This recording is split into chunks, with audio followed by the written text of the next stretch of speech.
তুমি ড্রাইভারের সিটে বসো। কোথায় যেতে হবে স্যার? কোথাও যেতে হবে না, ড্রাইভারের সিটে বসো। এখন এটা বলো, গাড়ির ডান দিকের মিরারে তুমি কি দেখছো? স্যার কিচ্ছু দেখতে এক পাচ্ছি না। মিনিট, হাত দেবে না। এর মানে বুঝতে পারছো তারিকা? না। ডক্টর সালুকের হাইট পঙ্কজের হাইটের থেকেও কম।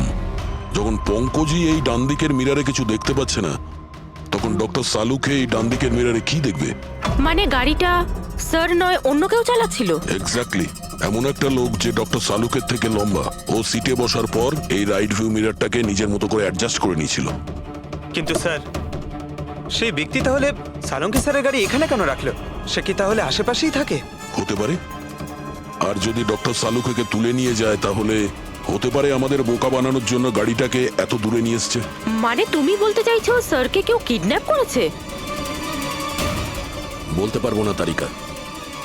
হতে পারে উনি এমন কিছু করছিলেন যে উনি নিজের জীবনটাকেই ঝুঁকিপূর্ণ করে ফেলেছিলেন। এবার কে করেছে, কেন করেছে, ওটা তো এই গাড়ির থেকেই জানতে পারবো। এই গাড়িটা ঠিক করে তল্লাশি নাও। ছোট থেকে ছোট প্রমাণ আমাদের ডক্টর সালুকের কাছে পৌঁছতে।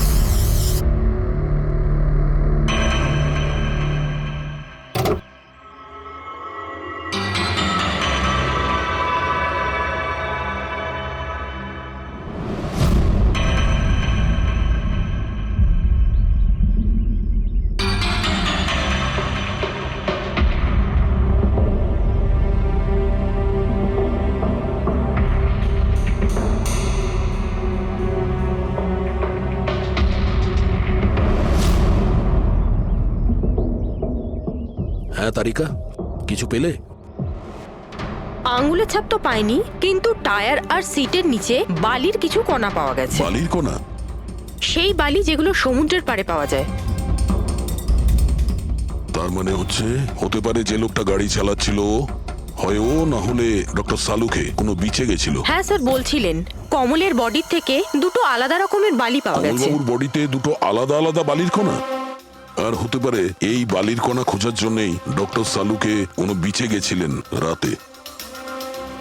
কিন্তু কোন বিচে গেছেন উনি?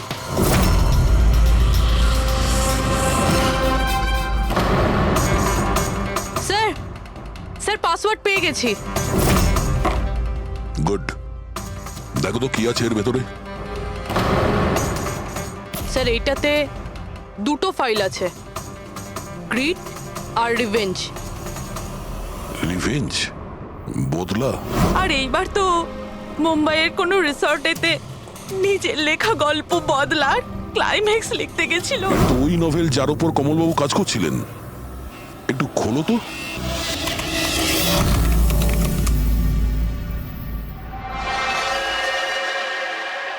স্যার এখানে এখানে ক্লাইম্যাক্সের পেজ তো খালি রয়েছে।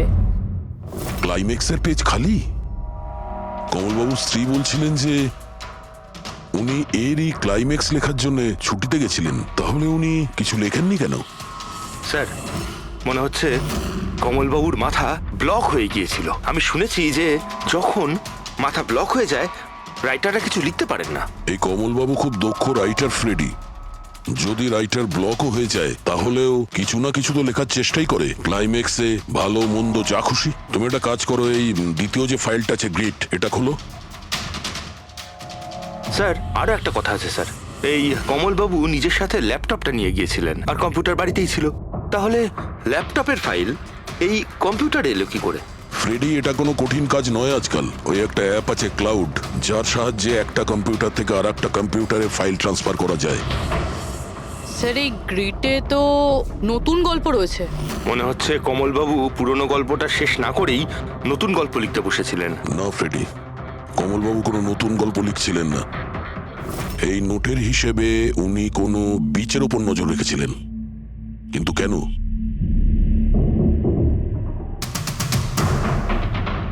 স্যার এই কেন শব্দের কারণ হয়তো এই গল্পের মধ্যে আছে। যখন তুমি বালিতে হাঁটছো, তখন শুধু বালিতেই হাঁটছো না, বরং তুমি হাঁটছো 1000 কোটি টাকার সম্পত্তির ওপর, যাকে পাওয়ার জন্য কিছু দুষ্ট পাপী নিরপরাধদের খুন করে। ও, বালি। মনে হচ্ছে ও কমলবাবু কোনো অপরাধের রহস্য খুঁজে পেয়েছিলেন, যেটাই ওনার মৃত্যুর কারণ হয়ে গেছে।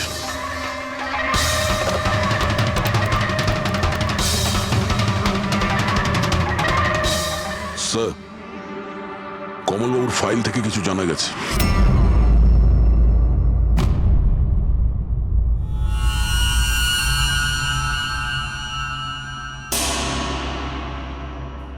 ও গড, সালুকা স্যারের গাড়ি থেকে সেই বালি পাওয়া গেছে যেগুলো কমলের বডি থেকে পাওয়া গিয়েছিল, যে বালিতে তেল মেশানো ছিল। স্যার কি এটা জেনে গিয়েছিল যে তেল মেশানো বালি কোন বিচের ছিল? হয়তো উনি কাল রাতে ওখানেই গিয়েছিলেন ওই বালিটা খুঁজতে। আই এম শিওর যাওয়ার আগে উনি কোনো না কোনো রিসার্চ করেছিলেন এখানে। হিস্ট্রি চেক করে দেখি। এই উইন্ডোটা খোলা। সানমুলামা বিচ, 1 বছর আগে একটা নৌকো এখানে পাথরে ধাক্কা খেয়েছিল, আর যে কারণে অয়েল স্টিকের নির্মাণ হয়েছে। তেল পরিষ্কার করতে 3 মাস লেগে গেছিল লোকজনের। এটাই একমাত্র বিচ যেখানকার বালিতে তেলের অংশ রয়েছে। তার মানে সালুকা স্যার ডেফিনেটলি সানমুলামা বিচে গিয়েছিল। আর এই কমলও জুহু বিচের সাথে সাথে সানমুলামা বিচেও গিয়েছিল। আচ্ছা, এরকমটা নয় তো যে এর মৃত্যু এই সানমুলামা বিচে কিছু একটা গন্ডগোল আছে? সালুকা স্যারও তো এখান থেকেই নিখোঁজ হয়েছে। এই পাণ্ডু আমাদের ভুল বোঝাচ্ছে না তো? মৃত্যুর সময় নিয়ে 9:30 11:30।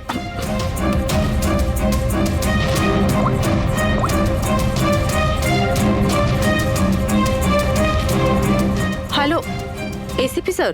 একটা কথা বলে রাখি, সিআইডি কে মিথ্যে বলার ফল তুই হয়তো এখনো জানিস না। আমি আমি আমি আমি মিথ্যে বলছি না স্যার, আমি সত্যি বলছি। আসলে হয়েছিল কি, আমি শুধু ওই টাকা নিতে চেয়েছিলাম আর ভুল করে প্রাণ চলে যায় কি করে? ওর। হ্যাঁ? তুই কি করে ওনাকে মাল্ডি বলার কি দিয়ে আমি, মেরেছিলি? পাথর দিয়ে মেরেছিলাম, পিঠে পিঠে। ফরেনসিক থেকে জানা গেছে ওনার পিঠে কোনো আঘাত ছিল না। হ্যাঁ, মনে এসছে ওই লাঠি দিয়ে মেরেছিলাম ওর মাথায়। লাঠি দিয়ে মাথায়। নাকি পাথর দিয়ে? লাঠি দিয়ে মেরেছিলাম। ওই লোকটাকে গলা টিপে খুন করা হয়েছে। হ্যাঁ, ওই আমি পাথর দিয়ে মারি, আর তারপরে আমি ওর গলা চেপে দিই যাতে ও বেঁচে না তুই থাকে। এক্ষুনি তো বলি ভুল করে মেরে ফেলেছিস। হ্যাঁ? এ পাণ্ডু, মিথ্যা কথা বলিস না কিন্তু। স্যারের সামনে কেউ মিথ্যা কথা বললে উনি 2 মিনিটে ধরে নেন। ওই লোকটাকে গলা টিপে মারা হয়নি। সত্যি কথা বল আমার স্যারকে। কিচ্ছু মনে পড়ছে না। আপনাকে আমি বলছি তো যে খুন আমি করেছি। আপনি প্লিজ আমাকে জেলে ভরে দিন। চুপ! আমাদের একজন ডক্টরকে ওরা কিডন্যাপ করেছে, যাদের তুই বাঁচাতে চেষ্টা করছিস। যদি ওনার কিছু হয়ে যায় ওরা তো শেষ হবেই। আর তোর এমন অবস্থা করবো যা তুই স্বপ্নেও ভাবতে পারবি না। বল! স্যার, ওই 2 দিন আগে আমাকে কেউ একটা বারে বলে ডেকেছিল, আর বলেছিল যে আমার জন্য কিছু কাজ আছে। পেছনে তাকিয়ে দেখবি না একদম। আমি তোকে ডেকেছি এখানে। ডাকবার কারণ? কাজ করবি আমার জন্য? কি কাজ আছে? কাজ জানার আগে কাজের মূল্য জেনে নে। 5 লাখ টাকা। 5 লাখ? হ্যাঁ, আমি জানি এই টাকা তোর পক্ষে যথেষ্ট তোর পরিবারের সমস্ত দাবি দাওয়া মেটানোর জন্য। এটা ছাড়া প্রত্যেক মাসে 50,000 টাকা করে পাঠাবো আলাদা। তুই আমাকে বিদেশে তো পাঠাচ্ছিস না? এটাই ধরে নে। আর ওই বিদেশের নাম হচ্ছে জেল। জেল? তোকে একটা লোকের খুনের দায় নিজের মাথার উপর নিতে হবে। না না, আমি পারবো না এসব। ভেবে দেখ, এত টাকায় তুই তোর ছেলের ভালোভাবে চিকিৎসা করাতে পারবি।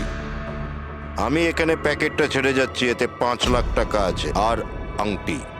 আর ওই আংটি তুই সোনার দোকানদারকে বেচবি। যে কোনো সোনার দোকানে? না, এমন একজন দোকানদার যার সঙ্গে সিআইডির ভালো যোগাযোগ আছে। দোকানের অ্যাড্রেস প্যাকেটের ভেতর লেখা আছে। চললাম রে।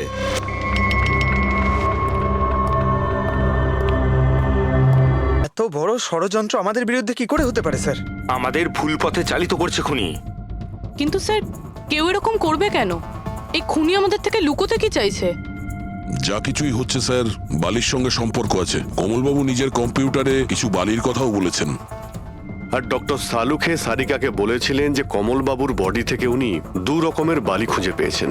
যেটাই হোক না কেন, ওই কমলের মৃত্যু আর শালুকের উধাও হয়ে যাওয়া, এই সমস্ত কিছুর পিছনে ওই বালিই জড়িয়ে আছে। বালি। সাধারণ বালি কারণ মৃত্যুর কারণ কি করে হতে পারে স্যার? ওই বালিটা কিন্তু সাধারণ নয়, কোটি টাকার প্রপার্টি ওটা, কোটি টাকার। তার মানে স্যার? মানে ইললিগাল স্যান্ড মাইনিং, বালি চুরি, যেগুলো কনস্ট্রাকশন কোম্পানির কাছে কোটি টাকায় বিক্রি হয়। তাহলে হতে পারে স্যার কমলবাবু এর ব্যাপারে কিছু জেনে গেছিলেন আর সেই কারণেই কেউ ওনার খুন করে দিয়েছে। স্যার এই কথাটা হয়তো সালুমকে স্যার জেনে গেছিল, সেই জন্যই কি ওনার সাথেও এটা হতে পারে পুরবী, নিশ্চয়ই হতে পারে শালুকের সঙ্গে। আর যদি শালুকে বেঁচে থাকে তাহলে আমাদের প্রতিটি পদক্ষেপ গুনে গুনে চলতে হবে। ওই লোকগুলো যেন ঘুণাক্ষরেও না জানতে পারে যে আমরা কেন বিচে যাচ্ছি। কিন্তু স্যার, ডক্টর সালুখে কোন বিচে গেছিলেন সেটা জানবো কি করে? স্যান বুলামা বিচ, স্যান বুলামা।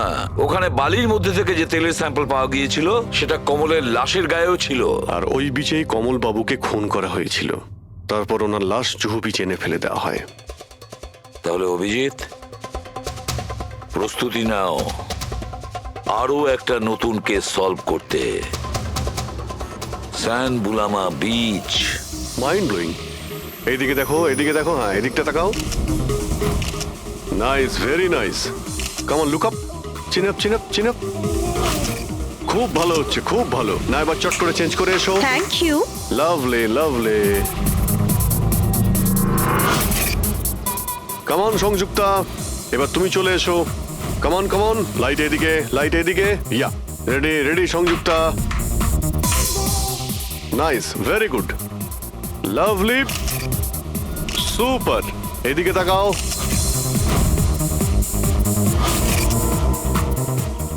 Mind blowing. আরে ভাই কি করছিস, একটু সাইডে যা। আরে লাইট নিচ্ছিস না কি করছিস? Come on, hurry up. Yeah, super, super, খুব ভালো হচ্ছে। এবার change, change, come on, change, change, change. Next চলুন, চলুন। লোকেশন। Come on everybody. আরে তাড়াতাড়ি লাইটগুলো সরান।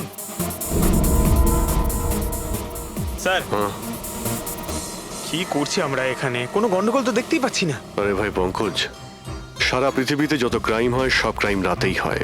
রাতের জন্য অপেক্ষা করো। স্যার, যদি রাতেই হয় তাহলে সকাল থেকে আমরা এখানে কি করছি? রাতেই আসতে পারতাম। আরে ভাই পরিবেশটা তৈরি করতে হয়, ওদের যেন মনে না হয় যে আমরা কোনো নাটক করছি। Come on. স্যার,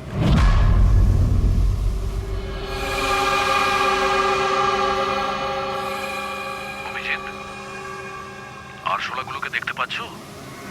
ভাই এখনো পর্যন্ত তো না, কিন্তু সময় তো হয়ে গেছে বাইরে আসার। খুব তাড়াতাড়ি খুঁজতে হবে আরশোলাগুলোর গর্তটাকে। এক এক মিনিটও ডক্টর সালুকের জীবনের জন্য খুব দামি। হ্যাঁ সবই জানি, সবই জানি ভাই। কাম অন, এই লাইটটা এদিকে নাও। এই জায়গাটা বেশ নিরিবিলি, তাই না? হয়তো এখানে আমাদের কাজ হয়ে যাবে। আরে কাম অন বাবলু, লাইটটা অন কর। চলো চলো, তাড়াতাড়ি করো, তাড়াতাড়ি। Come on, come on. তাড়াতাড়ি। ওফো, 11টা বেজে গেছে বাবলু, 11টা। Sorry, sir. আরে এখনো Roll পর্যন্ত camera, শুটই করতে rolling. পারলাম না। আরে Roll. আরে এটা ফটো শুট চলছে, কি সব বলছিস তুই? Sorry, sir. Come on girls. Can I sit here? Model দুজন রেডি। সংযুক্তা, তুমি ওর পিছনটায় দাঁড়াও। Nice, lovely, super, mind blowing. Change, change, change, change. Come sit. পিছনটায় দাঁড়াও।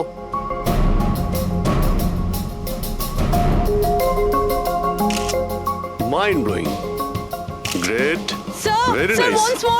বাবলু গিয়ে দেখো ওদের কি প্রয়োজন। প্লিজ কাম।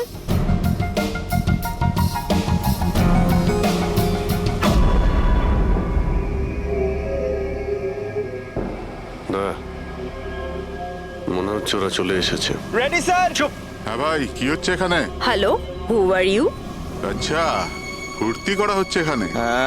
চলো বেরো এখান থেকে। লিসেন। দেখতে পাচ্ছিস না ফটো শুট হচ্ছে? চল বেরো এখান থেকে। এখানে কোনো শুটিং ফুটিং অ্যালাউ নেই। চলো বেরো এখান থেকে। হ্যালো, তোমরা কে? আমাদের এখান থেকে বের করে দিচ্ছ এভাবে?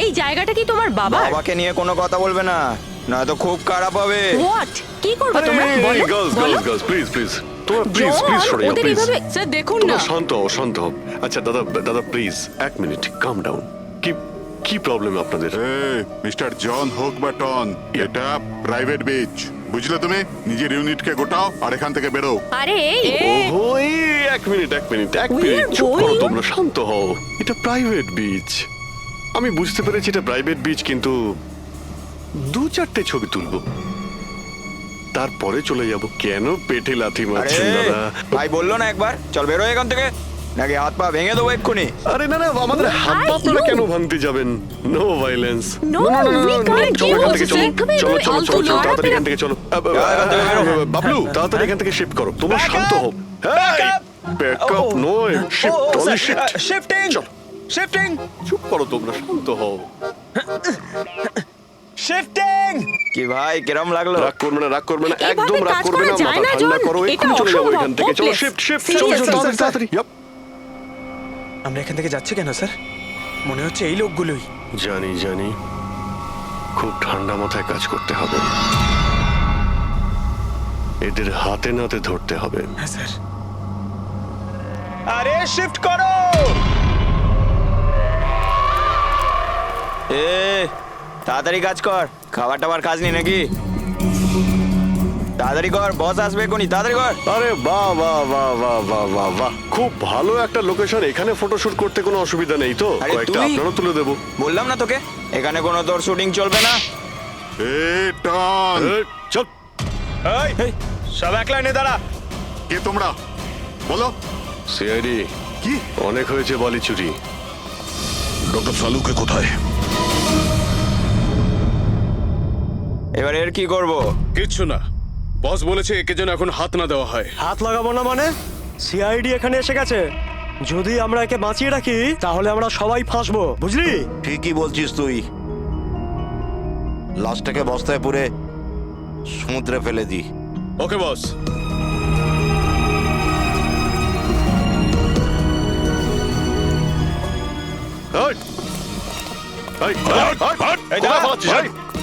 Doctor Saluke sir sir Saluke sir sir sir sir ঠিক আছেন শ্বাস চলছে স্যার, অজ্ঞান। তাড়াতাড়ি হসপিটালে নিয়ে যাও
কমলকে খুন তুমি করেছো আর পাণ্ডুকে টাকা দিয়েছো যাতে সমস্ত দোষও নিজের ঘাড়ে নিয়ে নেয়। হ্যাঁ হ্যাঁ, যাতে সিআইডি কেস বন্ধ করে দেয় আর আমার বালি চুরির ধান্দা চলতে থাকে।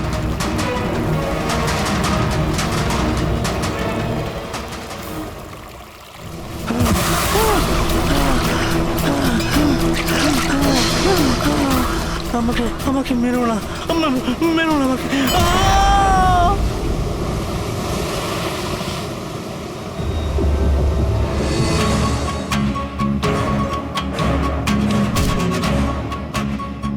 বাঁচাও বাঁচাও বাঁচাও বাঁচাও আমাকে, এই দাঁড়া, কোথায় যাচ্ছিস? প্লিজ প্লিজ আমাকে মেরো না।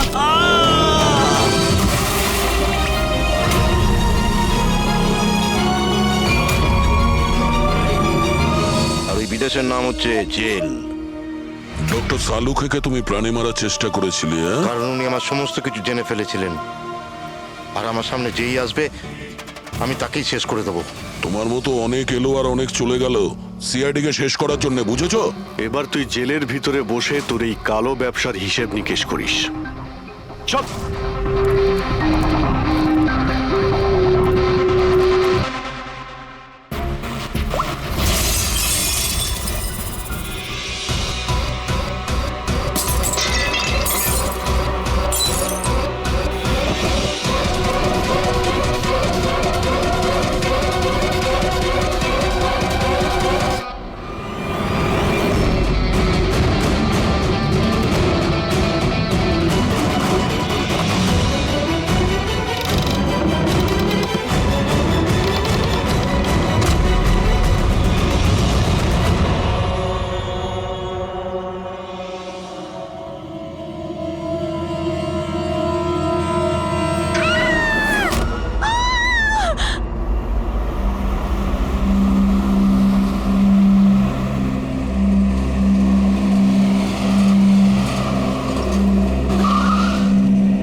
না বলে চলে গেছে, আর ফোনও তুলছে না। আরে ভাই, এমন কেউ করে নাকি? আরে কমসে কম বলে যাওয়া তো দরকার ছিল। হয়তো কোনো প্রবলেম হবে এই জন্য ধরেনি। তুমি না সবসময় কাম অন, প্রবলেম তো আমাদের হয়েছে, অ্যাটলিস্ট আমাদের বলা দরকার ছিল ওর। আর না তো কি, একদম বাচ্চাদের মতো ব্যবহার, কারো চিন্তাই করে না। সি গাইস লিসেন, প্রথমে ঘরের ভেতর ঢুকে দেখি, এটাও তো হতে পারে যে ঘরের ভেতর রয়েছে। চলো চলো।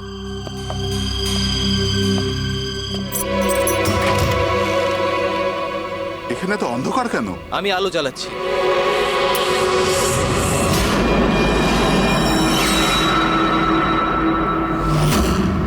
এসব কি? সারিকা, আমার আগে থেকেই মনে হচ্ছিল যে ওই মেয়েটার প্রাণের সংশয় আছে। এই কথাটা আমার হালকাভাবে নেওয়া উচিত হয়নি, ওদের ভরসা করাই উচিত হয়নি। তুমি এত কেন ভয় পাচ্ছ? হয়তো মেয়েটা ঠিকই আছে। তুমি জানো না অভিজিৎ, এই মেয়েটার এমন একটা রোগ আছে যার কারণে যে কোনো সময় ওর জীবন যেতে পারে। কেউ যা খুশি করতে পারে ওর সঙ্গে, কিন্তু ও জানতেই পারবে না। জানতে পারবে না? স্যার, ওকে ঘুমাতে আছে? না, কমায় না, একটা অদ্ভুত রোগ। আমিও এই রোগের ব্যাপারে আগে কখনো শুনিনি। একটা অসুস্থ মেয়েকে তার পরিবারের লোক মারতে কেন চাইবে? যতটা আমি ওদেরকে চিনেছি, আমার মনে হচ্ছে যে ওদের ভাবসাব খুব একটা সুবিধার নয়। সারিকার সঙ্গে আমার কয়েকদিন আগেই দেখা হয়। একদিন আমি অফিস থেকে যখন বাড়ি যাচ্ছিলাম,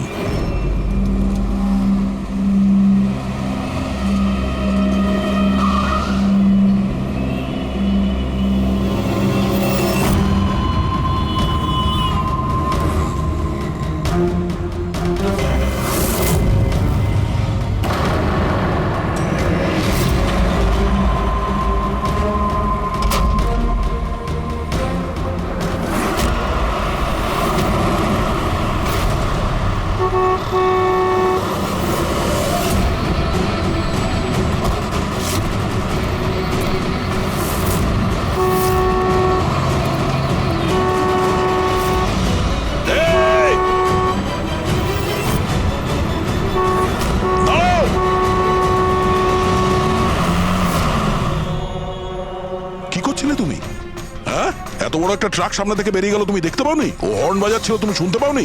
হ্যাঁ, আত্মহত্যা করার চেষ্টা করছিলে কি? মনে হচ্ছে দেখতেও পায় না, শুনতেও পায় না। কিন্তু এই রাস্তায় একা কি করছে? কে কে আছে এখানে? আকাশ দাদা? কে আপনি? কে? তার মানে আপনি দেখতে পান? তাহলে আপনি আমি আর ওই ট্রাক দেখতে পাননি? চাপা দিয়ে চলে যেত আপনাকে যদি আমি আপনাকে না বাঁচাতাম। সরি, আমি সত্যি দেখতে পাইনি। সারিকা, সারিকা তুমি ঠিক আছো তো? সারিকা, তুমি একলা কোথায় চলে গেছিলে? তোমার যদি কিছু হয়ে যেত তাহলে? আমি আগেই বলেছিলাম আমরা প্রপার্টি দেখতে যাচ্ছি, ওকে সাথে করে নিয়ে যাওয়ার কোনো দরকারই ছিল না, কিন্তু আমার কথা কেউ শোনেই না। রজনী প্লিজ থামো তুমি। ইনি ঠিকই বলছেন, আমি নিজে দেখেছি। ওনার লেফট সাইড দিয়ে একটা ট্রাক আসছিল, উনি দেখতে পাননি। ও হর্ন বাজাচ্ছিল, শোনেনি। চাপা দিয়ে চলে যেত ট্রাক যদি আমি না থাকতাম। থ্যাংক ইউ দাদা, থ্যাংক ইউ ভেরি মাচ। হ্যাঁ দাদা, সত্যি ও ট্রাকের আওয়াজ শুনতেও পাইনি আর দেখতেও পাইনি। তার মানে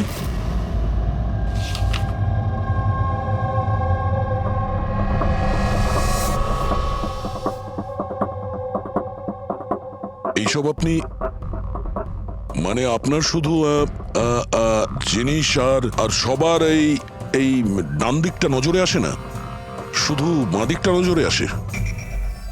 হ্যাঁ স্যার। তার মানে এই মুহূর্তে আমি আপনার সামনে আছি, আপনি আমার অর্ধেকটা দেখতে পাচ্ছেন, আমার এই ডান দিকটা আপনি দেখতে পাচ্ছেন না? না স্যার, দেখতে পাই না। আমার যত কাছে কেউ থাকুক না কেন, যদি সে আমার বাঁ দিকে দাঁড়িয়ে থাকে তাহলে না আমি তাকে শুনতে পাই আর না দেখতে পাই স্যার। আমার এই সমস্যাটা রয়েছে স্যার, হেমি স্পেশাল নেগলেক্ট। এই রোগের কারণের জন্য স্যার আমার মাথা লেফট সাইড রেজিস্টার করতে পারে না স্যার, শুধুমাত্র ডান দিকটাই বুঝতে পারি আমি স্যার।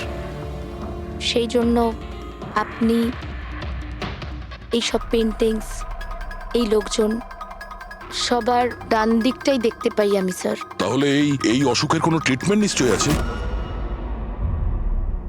আর আপনারা ওনাকে রাস্তায় যেতে দিলেন কি করে? আপনারা তো জানতেন যে ওনার সঙ্গে কি হচ্ছে, তারপরেও যদি কিছু হয়ে যেত ওনার। স্যার আপনি বলুন স্যার, ওর তো নিজের বুদ্ধি ব্যবহার করার দরকার ছিল। ওর কি দরকার ছিল রাস্তায় একা যাবার? আর এ কোনো ছোট বাচ্চা নাকি যে 24 ঘন্টা ওকে নজরে রাখতে হবে? ইনফ্যাক্ট আমরা এর জন্য একটা বেবি সিটার রেখে নিই যে 24 ঘন্টা ওর দিকে নজর রাখবে। এখন এসব বলে কি হবে? হ্যাঁ, ভুল আমাদের হয়েছে, এটা তোমরা মানো আর না মানো আমি মানি। Sir, I am so sorry sir. Sir, এই ভুল আর দ্বিতীয়বার আর হবে না। সারিকা আমার ছোট বোন, আর এর খেয়াল রাখার আমার দায়িত্ব স্যার। কারেক্ট। এরপর থেকে এরকম কোনোদিন হবে না। আর তাছাড়া এখন তোমার ওষুধ খাওয়ার সময় হয়েছে না, চল ওষুধ খাবে। স্যার, এটা তো খুবই ভয়ঙ্কর রোগ। যদি কেউ ওর লেফট সাইডে সোজাসুজি অ্যাটাক করে তাও ও বুঝতে পারবে না। এক্স্যাক্টলি, এই ব্যাপারটাতেই আমার ভয়। এক তো এই অসুখ, তার উপরে কোটি টাকার সম্পত্তির একলা ওয়ারিশও। সারিকার মা বাবা একটা অ্যাক্সিডেন্টে মারা গেছে, সারিকা বেঁচে গেছে, কিন্তু ওর এই হেমি স্পেশাল নেকলেট অসুখ হয়ে গেছে। ওর আশেপাশেও দেখভাল করার জন্য তো অনেক লোক আছে, কিন্তু তার মধ্যে জানি না কতজন আছে যারা সৎভাবে ওর ওর ভালো চায়। এরকম কেন মনে হচ্ছে তোমার? অভিজিৎ, ওই উইল অনুযায়ী সারিকার পরে পুরো সম্পত্তি এই আত্মীয়দেরই পাওয়ার কথা। আর আমার প্রথম থেকেই এদেরকে খুব একটা ভালো লাগছে না। আর এই কিছুদিন আগে আমি ওর বার্থডে পার্টিতে গেছিলাম। চলো সারিকা, এবার কেকটা কাটো। দাদা, আর 2 মিনিট ওয়েট করে যাই। দয়া স্যার হয়তো চলে আসবেন, আমি ওনাকেও ইনভাইট করেছি। অন্তত আমাদেরও বলতে পারতে। আরে কে কি বললো না ভাই? Oh I am so sorry, আসতে একটু দেরি হয়ে গেল। Many many happy returns of the day, happy birthday. I will take it, দাও। আপনি আপনাকে ঠিক চিনতে পারলাম না। আমি বলছি, এ হলো কৃতি। সারিকার মতো পেশেন্টদেরকে হ্যান্ডেল করার জন্য ইনি ট্রেনিং নিয়েছেন, আর আমি ইনাকে 24 ঘন্টা সারিকার সাথে থাকার জন্য অ্যাপয়েন্ট করেছি। আশা করি আপনি সারিকাকে নিয়ে আর চিন্তিত হবেন না। একদম। আর আমাদেরও মনে হয় যে কৃতি থাকলে সারিকা সেফ থাকবে। অ্যাবসলিউটলি। আমারই ভুল হয়েছে, শুধু আমার ভুল। আমার সারিকাকে ওদের ভরসায় ছাড়া উচিত হয়নি আমার। মেরে দিয়েছে হয়তো ওরা ওকে। বাড়ি এসে গেছে।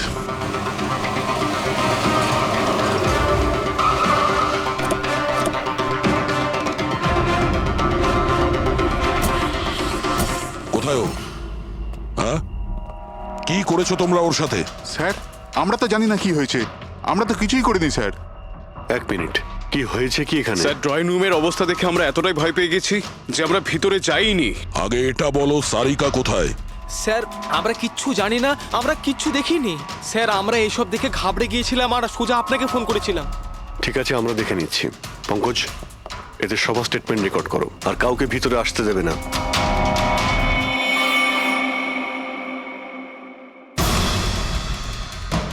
সারিকা, সারিকা, কেউ আছেন এখানে? তো মনে হচ্ছে অনেক কিছুই হয়েছে।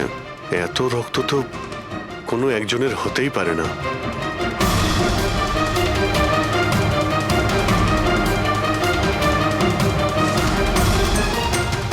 স্যার, হ্যাঁ স্যার, এই দেখুন, কেউ লুটপাট করার জন্য ঢুকেছিল, কিন্তু টাকা নিয়ে বেরোতে পারেনি। যেই ওকে বাধা দেওয়ার চেষ্টা করেছিল তার উপরেই আক্রমণ করে। স্যার, লাশ। সারিকা?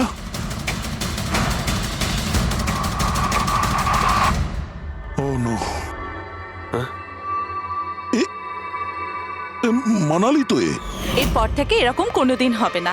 আর তাছাড়া এখন তোমার ওষুধ খাওয়ার সময় হয়েছে না। সারিকার ছোট বৌদি, জয়ন্ত স্ত্রী। তাহলে ও কোথায় আছে?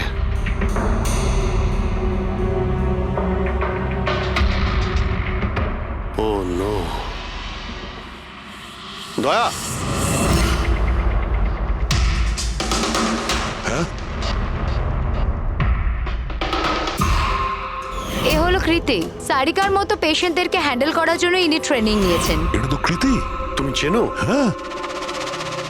কৃতি? স্যার, পালস চলছে, এখনো বেঁচে আছে। এ সারিকার রুমের বাইরে? সারিকা, সারিকা, ফ্রেডি, এক্ষুনি অ্যাম্বুলেন্সের ব্যবস্থা করো, একে হসপিটালে পাঠাতে হবে। সারিকা, সারিকা,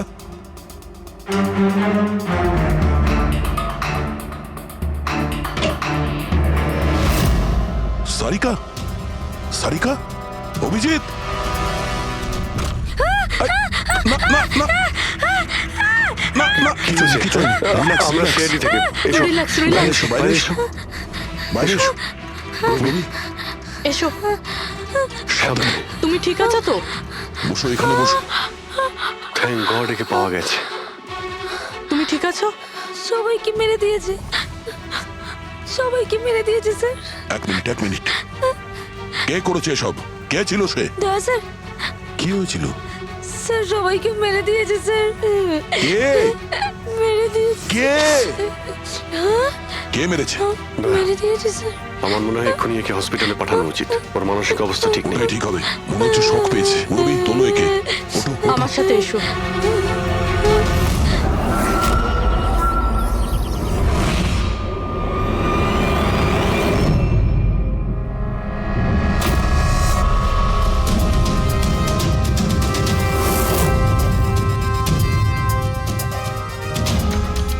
স্যার, আপনি আমাকে ঘরে কেন যেতে দিচ্ছেন না? আমার বউ খুন হয়েছে। স্যার প্লিজ, স্যার প্লিজ, আমি একবার দেখতে চাই, শুধু একবার। মিস্টার জয়ন্ত, আপনার স্ত্রীর খুন হওয়ার জন্য আমরা খুব দুঃখিত, কিন্তু আমরা আপনাদেরকে ভেতরে যেতে দিতে পারি না।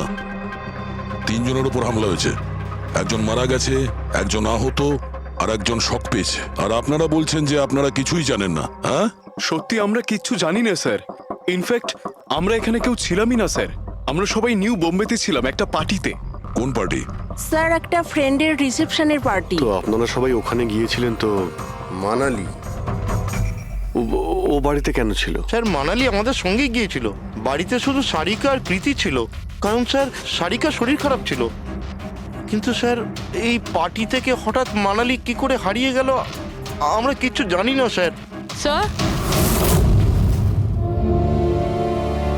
হ্যাঁ পূরবী, স্যার এই দেখুন, এর নখে এবং এর বডিতে অনেক গুঁড়ো চুল পাওয়া গেছে।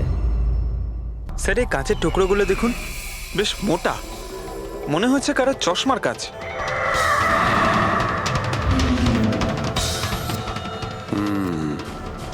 চশমারই মনে হচ্ছে। রেখে দাও সাবধানে।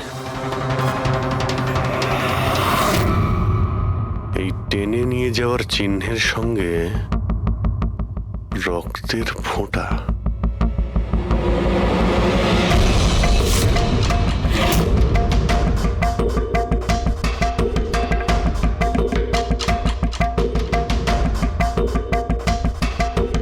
এখানে এতটা রক্ত, মানে এখানে এসে দাঁড়ায় আর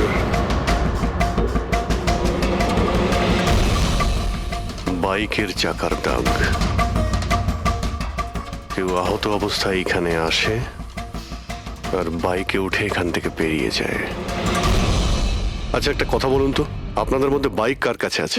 বাইক? না স্যার বাইক তো কারুর কাছে নেই, আমাদের সবার কাছে নিজের পার্সোনাল গাড়ি আছে স্যার। এই বাড়িতে টোটাল 5টা কার আছে স্যার। কিন্তু অভিজিৎ, এটা কেন জিজ্ঞাসা করছো? কারণ কেউ খুবই আহত অবস্থায় বাইকে উঠে এখান থেকে চলে গেছে, আর আমার পুরো বিশ্বাস যে খুনি সেই। আই থিঙ্ক এর জবাব সারিকাই দিতে পারবে। ওর জ্ঞানটা একবার ফিরে আসুক। বাই দ্য ওয়ে, আপনাদের মধ্যে কি কারো চোট বা আঘাত লেগেছিল? আঘাত আমাদের? স্যার আপনার কথার মানে কি? আমাদের কেন চোট লাগবে? আপনারা আমাদেরকে সন্দেহ করছেন? যতক্ষণ এই কেসটা সলভ না হবে আমরা সবার উপরেই সন্দেহ করব। আর আপনারা যদি আমাদের সঙ্গে সহযোগিতা না করেন তাহলে আমাদের সন্দেহ আরো বেড়ে যাবে। হ্যাঁ, তাই প্লিজ কোঅপারেট।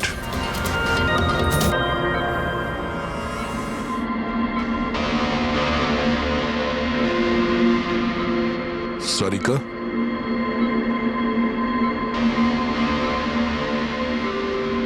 আচ্ছা তুমি কি ঠিক আছো? অভিজিৎ, সারিকা, দয়া স্যার, তুমি ঠিক আছো? স্যার মানালি বৌদি আর কৃতি স্যার। কৃতি ঠিক আছে, কিন্তু মানালি মারা গেছে। সামলে কৃতি।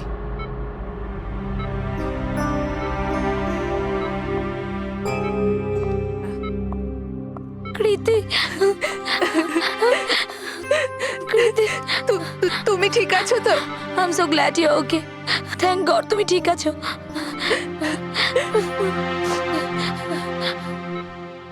আচ্ছা, কাল এক্স্যাক্টলি কি হয়েছিল তুমি বলতে পারবে?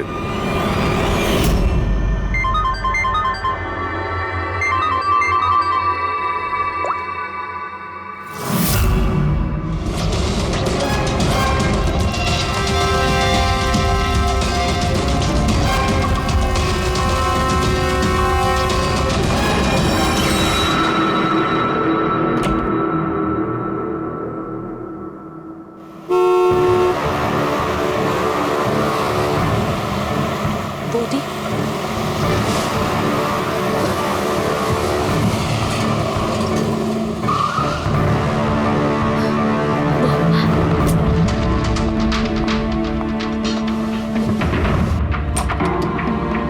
সারিকা,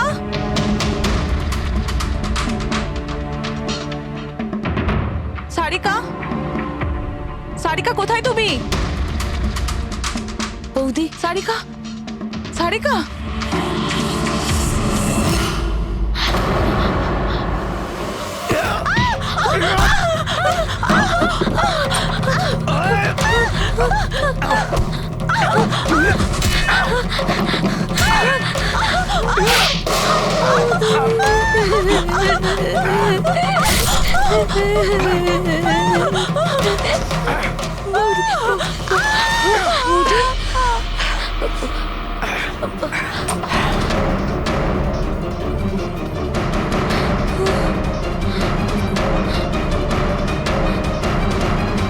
কৃতি, কৃতি, কৃতি।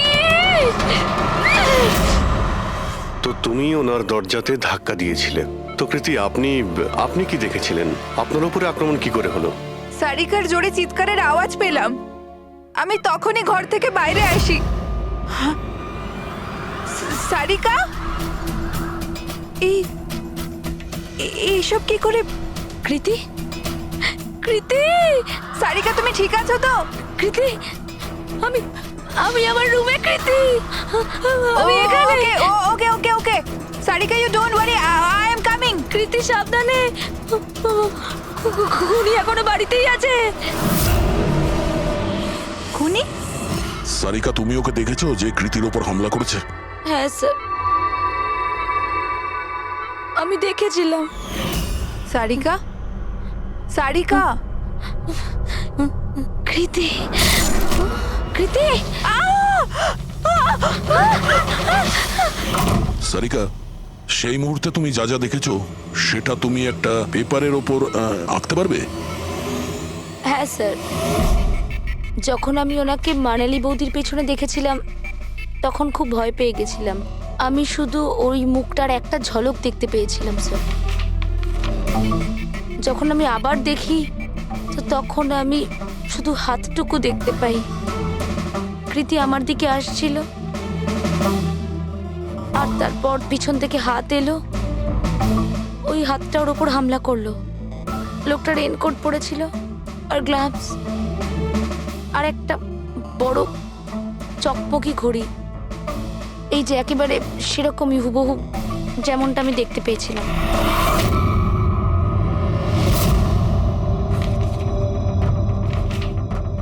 আই হোপ এই অর্ধেক ছবিগুলো দিয়ে আপনারা কিছু উপকার পেয়ে যাবেন হয়তো। চিন্তা করো না, এই অসম্পূর্ণ ছবিটা আমরা কমপ্লিট করব। ফেডরিক, মনোহরের কাছে এই পেন্টিং গুলো নিয়ে যাও আর বলো যে এই স্কেচ যেন কমপ্লিট করে।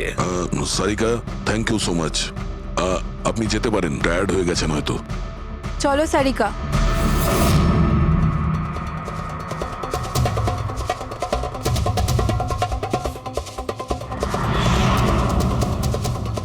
এই লোকটাকে তো আগে কখনো দেখিনি স্যার। হতে পারে শুধু এই কাজের জন্যই হায়ার করা হয়েছিল। আর ঠিক সময়ে মানালি ওর প্ল্যানটা ভেস্তে দিল। খুব খুব মন দিয়ে দেখো এই স্কেচটা। এটা সেই লোকটার ছবি যে মানালিকে খুন করেছিল। আপনারা কি একে কোনোদিন দেখেছেন? আমি তো বুঝতেই পারছি না আমাদের কেন সন্দেহ করা হচ্ছে। এক্স্যাক্টলি, আমরা সবাই সারিকার আপনজন, আর আজ আমরা বিজনেসের সব কাজ ছেড়ে এখানে এসেছি শুধুমাত্র সারিকার জন্য। আর আপনাদের মনে হচ্ছে আমরা ওকে মারতে চাইছি? স্যার যে মারা গেছে ও আমার বউ স্যার, আর সারিকা আমার বোনের মতো। স্যার আমি যখন খুব ছোট ছিলাম আমার বাবা মা মারা গিয়েছিল। সারিকার বাবা মাই আমাকে আদর যত্ন করে বড় করে তুলেছে। আমি আজ যা কিছু হয়েছি ওনাদের দুজনের জন্যই হয়েছি। আর স্যার আমি সারিকাকে আমার নিজের প্রাণের চেয়েও বেশি ভালোবাসি। এক্স্যাক্টলি, এক তো আমরা ওর জন্য নার্স রাখলাম, আর আপনারা সবাই আমাদেরকেই সন্দেহ করছেন। হ্যাঁ, সন্দেহ করছি তোমাদের সবাইকে। আমি নিজের চোখে দেখেছি কতটা ভালোবাসো তোমরা ওকে। আপনারা সবাই ভালোভাবেই জানেন যদি ওই বেচারির কিছু হয় তাহলে ওর কয়েকশো কোটি টাকার সম্পত্তির তোমাদের সবার মধ্যে ভাগ হবে।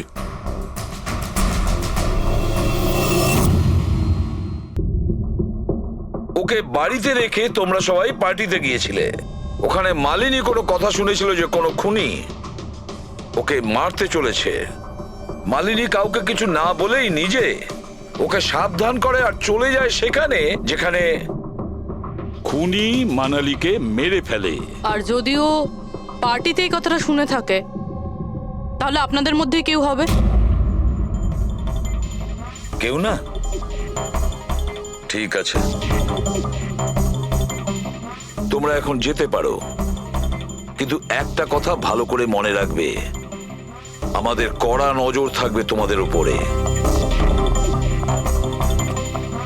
অভিজিৎ, দয়া ও বলছিল মানালি ওকে ফোন করেছিল যে মানালি পুলিশ নিয়ে ওর বাড়িতে পৌঁছচ্ছে।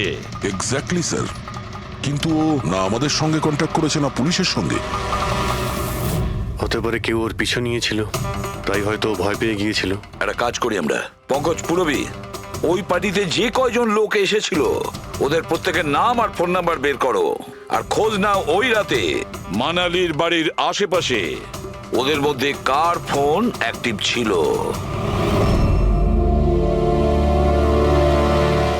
স্যার। হ্যাঁ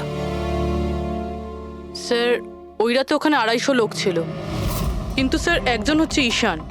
ওই রাত্রেও পার্টিতে ছিল, আর ওখান থেকে ও সারিকার বাড়ির দিকে গেল যখন মানালি পার্টি ছেড়ে গেল।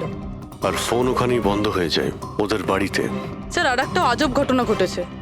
মানালি সেই রাতে ওই বাড়িতে ফোন করেইনি, বরং সেখান থেকে ব্যান্ড্রায় গিয়েছিল কোয়াড্রাম, আর তারপর থেকে ফোনটা সুইচড অফ। মানালির সেলফোন তোর কাছেই ছিল ওই ক্রাইম সিনে।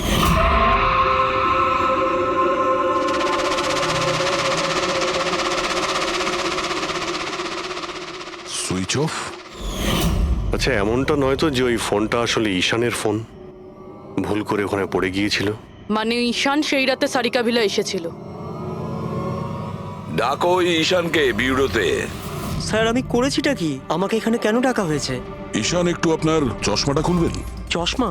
স্যার এটা তো উইদাউট নাম্বারের চশমা, এটা তো আমি রেগুলার পড়ি না। ডক্টর সালুকের কাছে নিয়ে যাও এটা। স্যার আমাকে এটা তো বলুন আমি করেছিটা কি? আমরা আপনাকে এখানে মানালি মার্ডার কেসের ব্যাপারে ডেকেছি। ক্রাইম সিনে আমরা চশমার ভাঙা কাঁচ পেয়েছি।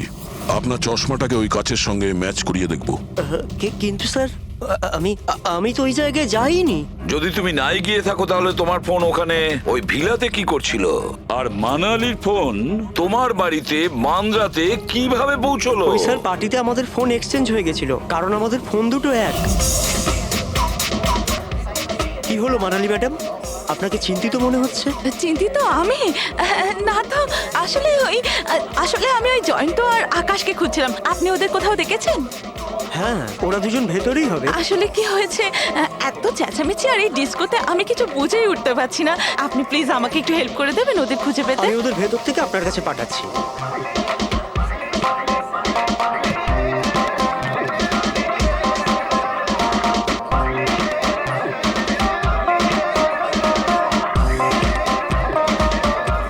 মানালি? ঈশান, তুমি তো বলছিলে মানালি খুঁজছে আমাদের।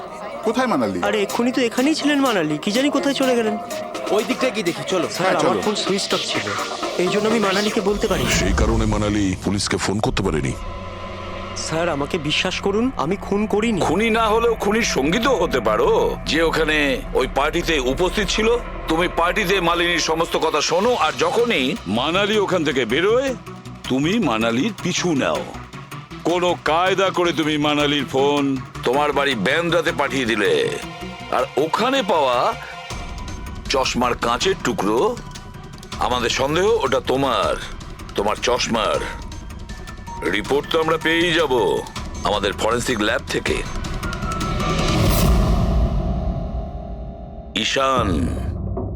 ঈশান শুধু ঈশানের কাছে কোনো কারণ নেই, কিন্তু সবার কাছেই কোনো না কোনো কারণ আছে সারিকাকে মারার জন্য।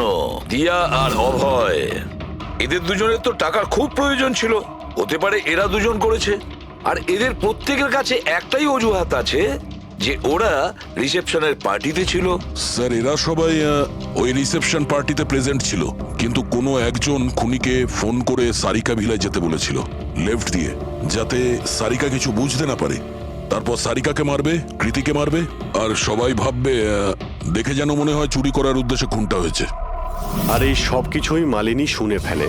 তারপর ননদকে বাঁচানোর জন্য ও বাড়ি ফিরে আসে, কিন্তু ও সেখানে খুন হয়। কিন্তু মারা যাওয়ার আগে ও খুনিকে আহত করেছিল।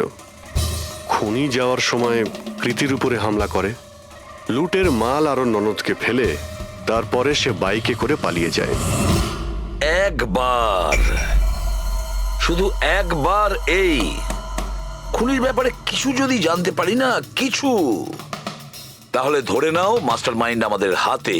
স্যার খুনির বাইকের টায়ারের চিহ্ন, আশেপাশে পড়ে থাকা রক্তের ফোঁটা সব চেক করেছি, কিন্তু কিচ্ছু জানতে পারিনি। স্যার মনে হয় যে খুনির কোনো পাস্ট রেকর্ড নেই। এর মানে হলো খুনি কোনো পেশাদার অপরাধী নয়। স্যার মানালির জামা কাপড় থেকে আর নখ থেকে যে চুলগুলো পাওয়া গেছে, সালুঙ্কে স্যার সেটা টেস্ট করছে, হয়তো কিছু পাওয়া যাবে।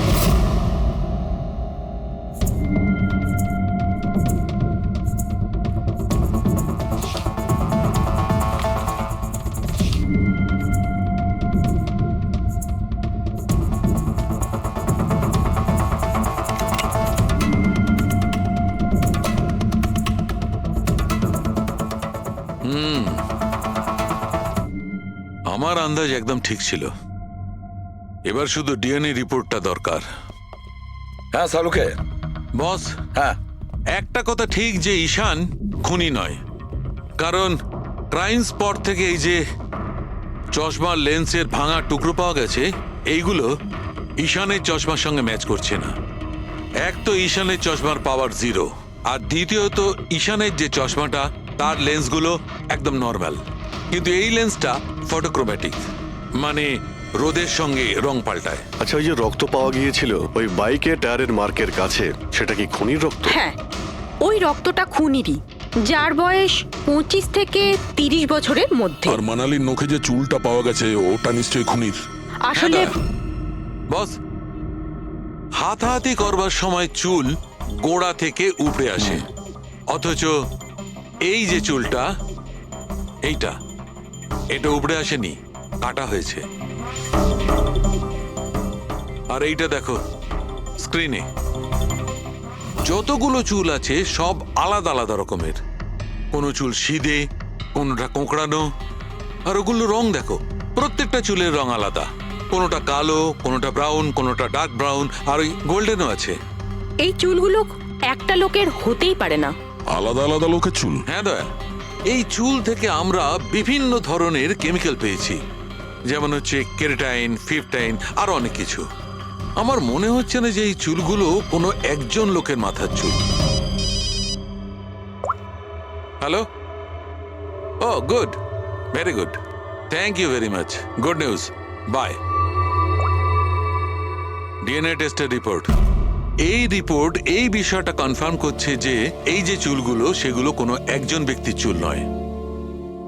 যে লোকটার ড্রেসের ওপর আলাদা আলাদা চুল আছে, আলাদা আলাদা লোকের কাটা চুল, সেই লোক কোনো বড় সেলুনে কাজ করে, হেয়ার স্টাইলিস্টের।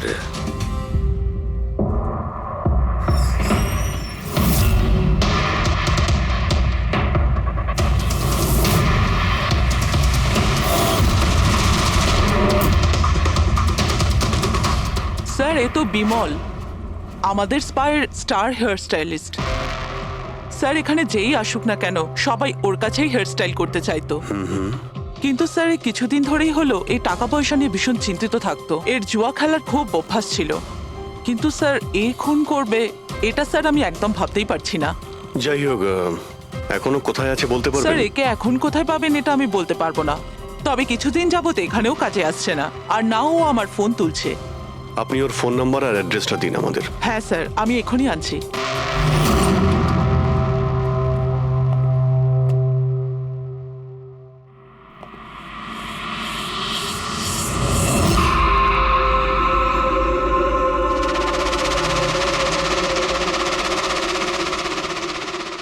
ও নো, এ তো গেছে। বিষ খেয়েছে। এখানে আঘাত লেগেছে আর এই কাঁধেও নখের চিহ্ন। মানে এই হলো সেই যে মানালিকে খুন করেছে। দেখো কিছু পাওয়া যায় কিনা।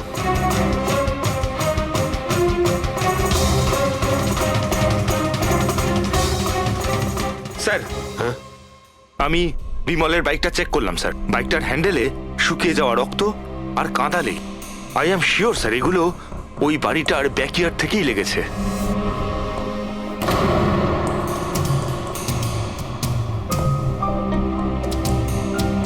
স্যার, স্যার এই ভেঙে যাওয়া চশমা আর এই রেনকোট পেয়েছি। রেনকোটে রক্ত লেগে আছে।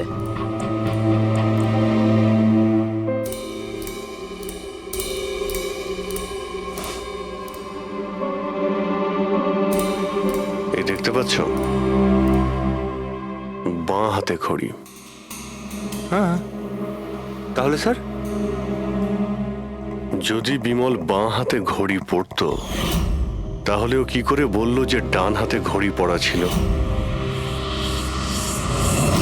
পার্টিতে মানালি কেউ সারিকাকে খুন করবে সেই আলোচনা শুনে ফেলে, আর তখন মানালি ঈশানের কাছে সাহায্য চায়।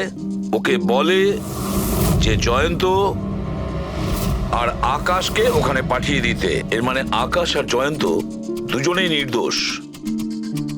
বাকি রইল এই তিনজন, রজনী, অভয় আর দিয়া। ওই খুনের মাস্টারমাইন্ড এই তিনজনের মধ্যেই কেউ হবে। আচ্ছা স্যার, ওই কলের অন্যদিকে কে ছিল? স্যার ওই বিমল হতে পারে। না স্যার, আমি বিমলের ফোন রেকর্ড চেক করেছি। ওই রাত্রে ওদের মধ্যে কেউই বিমলকে ফোন করেনি। তাহলে অপর প্রান্তে কে ছিল সেদিন? ল্যান্ডলাইন? আচ্ছা, ওদের বাড়ির ল্যান্ডলাইন ফোন? হ্যাঁ, হতে পারে। ফ্রেডি, পঙ্কজ, একটু খোঁজ নিয়ে দেখো তো 11টার আশেপাশে ওদের ল্যান্ডলাইনে কেউ ফোন করেছিল কিনা।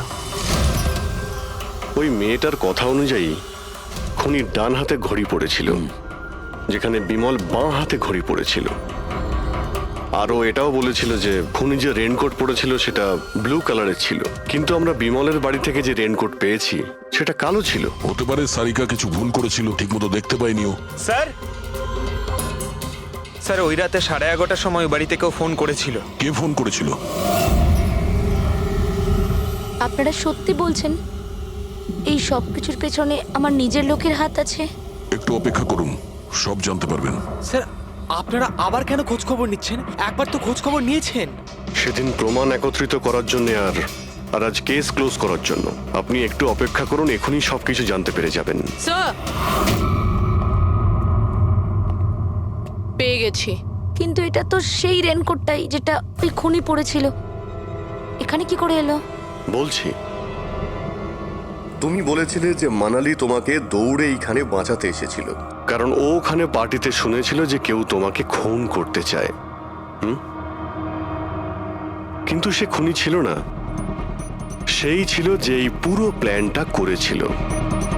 আর যার সঙ্গে ওর ফোনে কথা হয় সেও কিন্তু খুনি নয়, অন্য কেউ ছিল।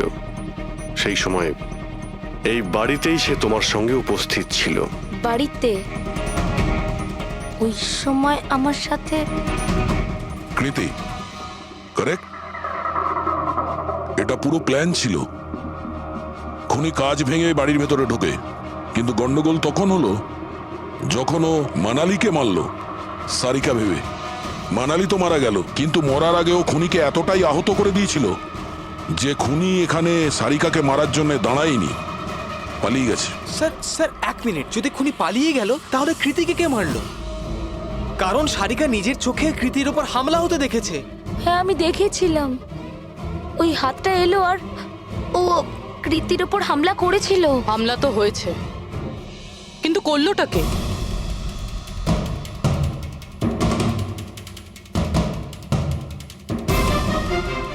আপনারা সবাই আমাকে এভাবে কেন দেখছেন? এর উত্তর তো শুধু তুমিই দিতে পারবে কৃতি। ও রাত ঠিক 10:30টার সময় শুয়ে পড়েছিল, আর মানালি কাউকে ফোনে কথা বলতে শুনেছিল রাত 11:10 আর সেই ফোনটা এসেছিল এই বাড়ির ল্যান্ডলাইনে। কে রিসিভ করেছিল সেই কলটা? যদি আমরা এটা মেনেও নিই যে বিমল তোমার ওপর হামলা করেছে, তাহলে ও তোমাকে বাঁচিয়ে রাখলো কেন? ও মানালিকে এত নৃশংসভাবে মারলো, আর তোমাকে শুধু এই একটা আঘাত কেন? ও সারিকাকে কেন মারলো না? আর এই চুরি করা টাকা ছেড়ে পালালো কেন? আর সব থেকে বড় প্রশ্ন, ও খুনিকে এই ব্লু কালারের জ্যাকেট পরে থাকতে কি করে দেখলো? কি করে দেখলো সেই ঘড়িটা যা বিমল লেফট হ্যান্ডে পড়তো, রাইট হ্যান্ডে নয়? বিমলের রেইনকোটের কালার ছিল ব্ল্যাক।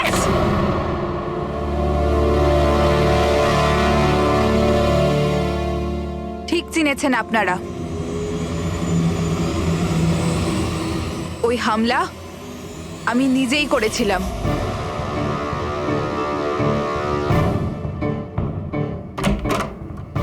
সারিকা, সারিকা কোথায় তুমি? মানালি এখানে এই সময়? Sarika,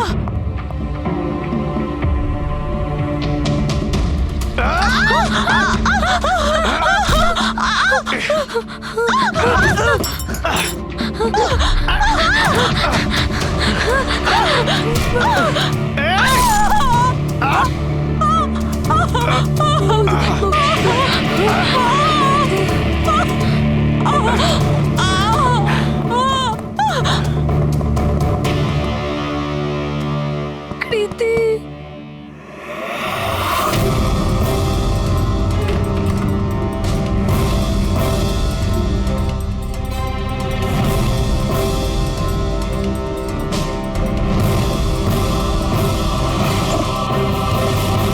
I am coming, Sarika, don't worry.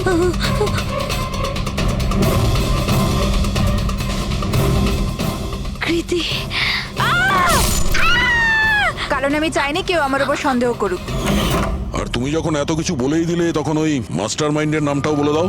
হ্যাঁ, আর তুমি যদি বলো ওর নামটা আমি বলে দিই, যে মানালিকে মেরেছে আর সারিকাকে মারতে পারতো। কি রজনী দেবী,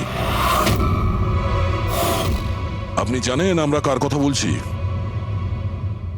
রজনী তুমি? হ্যালো, কিলার শার্প 11:30টায় পৌঁছে যাবে।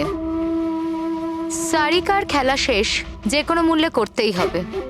ওই আমার বাকি টাকাটা? তুমি তোমার পয়সা পেয়ে যাবে। ওকে।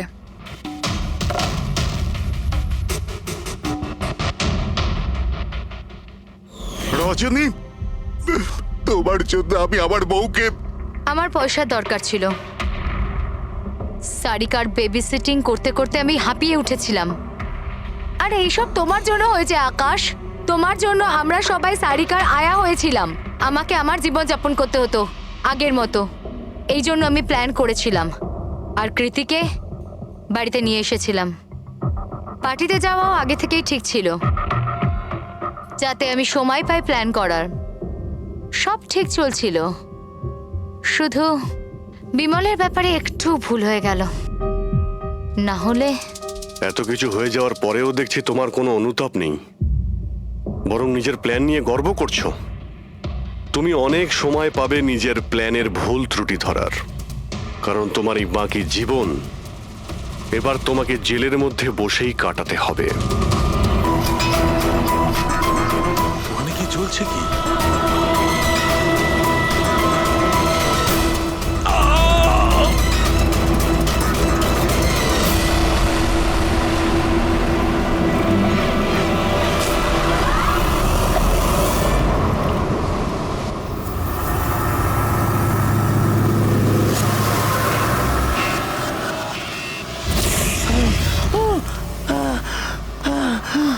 বাঁচাও বাঁচাও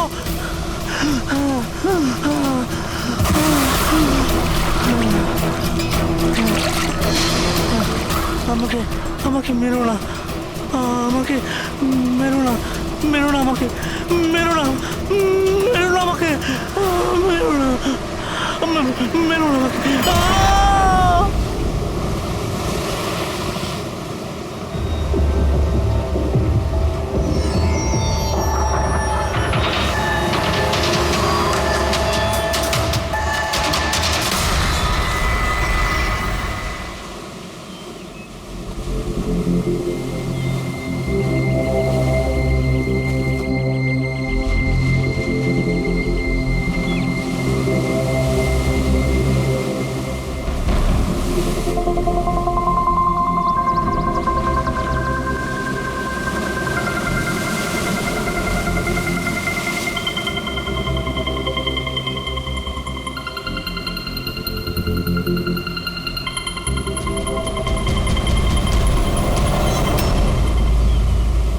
কি করছো তোমরা দুজনে? গুপ্তধন খুঁজছি আঙ্কেল। যদি গুপ্তধন এইভাবেই পাওয়া যেত তাহলে সমুদ্রের পাশে থাকা সমস্ত লোকেরা আজ অনেক বড় লোক হয়ে যেত। হ্যাঁ, রাজা হওয়ার জন্য রাজার মতো বুদ্ধিও তো থাকা দরকার না স্যার? এ দেখুন, কি এটা? এটা মেটাল ডিটেক্টর স্যার। এটা দিয়ে বালির মধ্যে থাকা সমস্ত ধাতু, সে সোনা রূপো তামা যাই হোক, আমাদের মেটাল ডিটেক্টর সেটা খুঁজে বার করে স্যার। আচ্ছা, আগে স্যার দেখাও। দেখুন স্যার,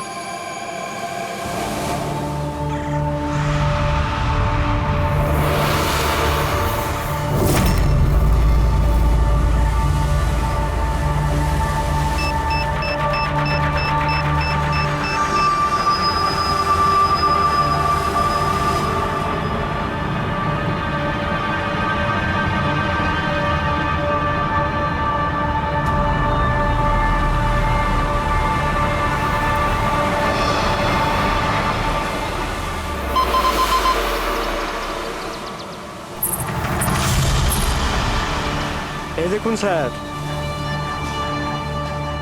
এই খুচরো পয়সা আর এই ছেঁড়া নুপুর, এটাই তোর গুপ্তধন। স্যার কই মাছ ধরেননি নাকি আপনি? একটু ধৈর্য ধরতে হয়।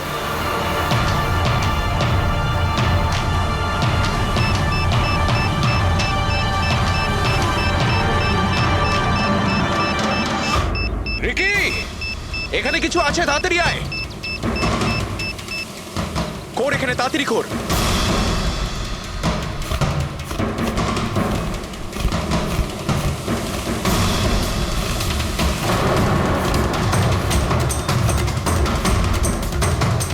Oh my God!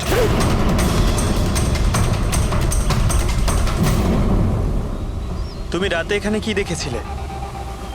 বডিতে অনেক আঘাতের চিহ্ন রয়েছে, মনে হচ্ছে খুব মারপিট হয়েছিল ওর সঙ্গে। আপনি এনেকে কোথাও দেখেছেন? মানে এখানে কোথাও কাছাকাছি? এর পকেটে না আছে মোবাইল, না আছে পার্স, আর না ঘড়ি। এই দেখতে পাচ্ছ, এই এমন মনে হচ্ছে যে আংটি জোর করে খুলে নেওয়া হয়েছে। আচ্ছা, তাহলে এর খুন চুরির উদ্দেশ্যে করা হয়নি তো? হতেও পারে। মিসিং পারসন ব্যুরো থেকে যদি কিছু জানতে পারা যায়। তাছাড়া এটা তো কোনো ফাঁকা জায়গা নয়, রিসোর্ট আছে, দোকান আছে এখানে, তাহলেও এসব? আরে ভাই, আজকাল লোকেরা দেখেও না দেখার ভান করে থাকে। এটাও হতে পারে যে এর মৃত্যু অনেক রাতে হয়েছে, যখন এই দোকানগুলো বন্ধ হয়ে গিয়েছিল। হতে পারে। চলো দেখি ডক্টর সালুকে কি বলে এই লাশটা দেখে।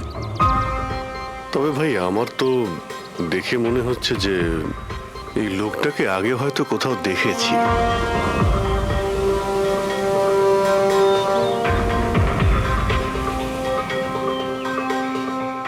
আমি তো একে আগে কখনো দেখিনি। জানি না, আমার কেন মনে হচ্ছে আমি এনাকে কোথাও দেখেছি আগে। দেখলে, আমি বললাম না খুব চেনা চেনা লাগছে এনাকে। ক্রাইম রাইটার কমল কুমার খুব বিখ্যাত রাইটার ছিলেন, অপরাধ সম্পর্কিত অনেক নভেলও লিখেছিলেন। স্যার, এনার সঙ্গে 3 বছর আগে আমার দেখা হয়েছিল ইন্ডিপেন্ডেন্স ডে এর ফাংশনে। স্যার, এই ক্রাইম রাইটারদের তো অপরাধের দুনিয়ায় অনেক শত্রুই থাকতে পারে। হয়, নিশ্চয়ই হয়। আর হতে পারে ওদের মধ্যে থেকে কেউ নিজের শত্রুতা প্রকাশ করেছে। হতে তো পারে স্যার, কারণ এই ক্রাইম রাইটাররা নিজেদের কলমের শক্তি দিয়ে অন্যায় যারা করে তাদের পর্দাফাশ করে দেয়। কেল্লাফাতে তো আমিও করেছি ভাই। কি বিষয়ের কথা বলছো তুমি? বস, কমলের মৃত্যুর সময় জানতে পেরেছি আমি। রাইগার মর্টিসের রিপোর্ট বলছে যে ওর মৃত্যুটা রাত 9:30টায় হয়েছে। কমল কুমার মারা গেছে রাত্রি 9:30টার সময়। সেই সময় বিচে তো অনেক লোকজন থাকে, কেউ না কেউ কিছু না কিছু তো দেখে থাকবে। হ্যাঁ স্যার, আমরা তো জিজ্ঞাসাবাদও করেছিলাম, কিন্তু কেউ তো কিছু বললোই না আমাদের। আবার আমাদের যেতে হবে স্যার। তাহলে যাও অভিজিৎ, আবার যাও, ভালো করে জিজ্ঞাসাবাদ করো। ওখানে ফুচকাওয়ালা, ভেলপুরিওয়ালা, ডাবওয়ালা সবাইকে জিজ্ঞাসাবাদ করো, কেউ তো কিছু একটু দেখে থাকবে।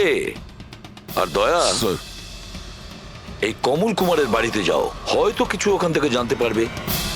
পঙ্কজ, কমল কুমারের অ্যাড্রেস পেয়েছো? হ্যাঁ স্যার, পুনেতে থাকতেন। পুনায় থাকতো আর খুন মুম্বাইতে হয়েছে।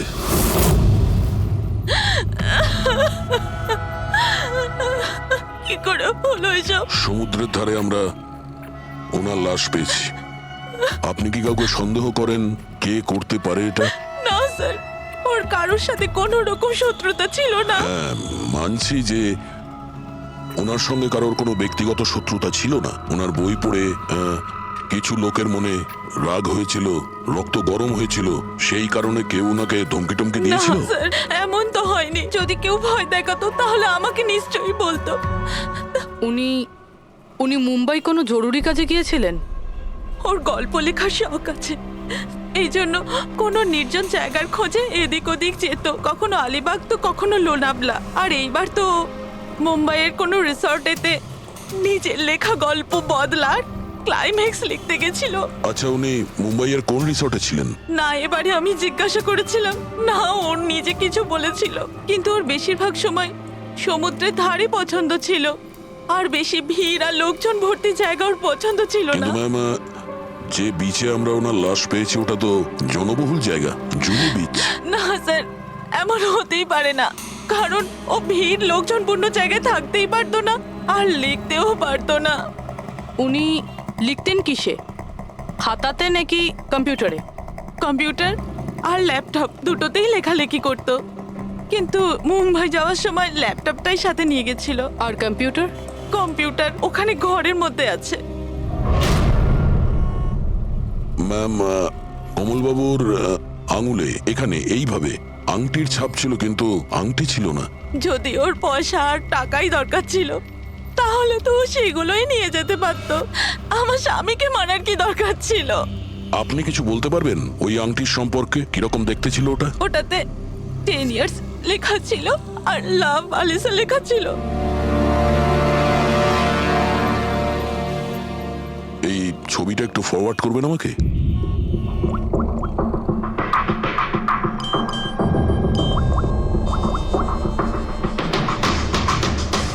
হ্যাঁ ফ্রেডি, আমি তোমাকে একটা ফটো ফরওয়ার্ড করছি আংটির। সমস্ত দোকানে ওটা পাঠাও আর জানার চেষ্টা করো যে এর মধ্যে ওটাকে কেউ বিক্রি করেছে কিনা। আচ্ছা এটা বলুন, ওই কম্পিউটারের পাসওয়ার্ডটা কি? ওটা তো আমার জানা নেই, ওটা শুধু ওই জানতো। আচ্ছা, আমরা কি আপনার এই কম্পিউটারটাকে নিয়ে যেতে পারি? হ্যাঁ নিশ্চয়ই। একটু দেখো তো ভাই ভালো করে, এই লোকটা নাকি কালকে দেখেছিলে তুমি? আমি তো দেখিনি স্যার, আমিও দেখিনি। আচ্ছা, এটা বলো তো যে প্রত্যেকদিন এই দোকানগুলো কতক্ষণ খোলা থাকে? স্যার ওই আমাদের একই সময়, রাত 11:30 পর্যন্ত। 11:30 পর্যন্ত? তাও তোমরা এনাকে দেখোনি? তোমরা জানো এনার মৃত্যু কাল রাত 9:30টার সময় হয়েছে, তাহলে দেখোনি কেন বলছো? মিথ্যে বলছো। আমাদের মিথ্যে বলে কি লাভ বলুন? কিন্তু স্যার কালকে 9:30 পর্যন্ত তো সবাই এখানেই ছিল। হ্যাঁ, যদি এনার সঙ্গে এরকম কিছু হতো তো তাহলে আমরা সাহায্যের জন্য নিশ্চয়ই যেতাম। হ্যাঁ সাহেব। স্যার, এদের দুজনকে ব্যুরোতে নিয়ে চলুন, ওখানে গিয়ে সত্যি কথাই বলুন। কিন্তু সাহেব, আমি তো এখানে সত্যি বলছি না। আপনি এক কাজ করুন, আপনি আপনার মাথা ঠান্ডা করতে আমার ভেলপুরি খান। আমি দারুণ ভেলপুরি বানাই সাহেব। হ্যাঁ স্যার, আর নয়তো এই আমার চানা খান। চানা স্যার।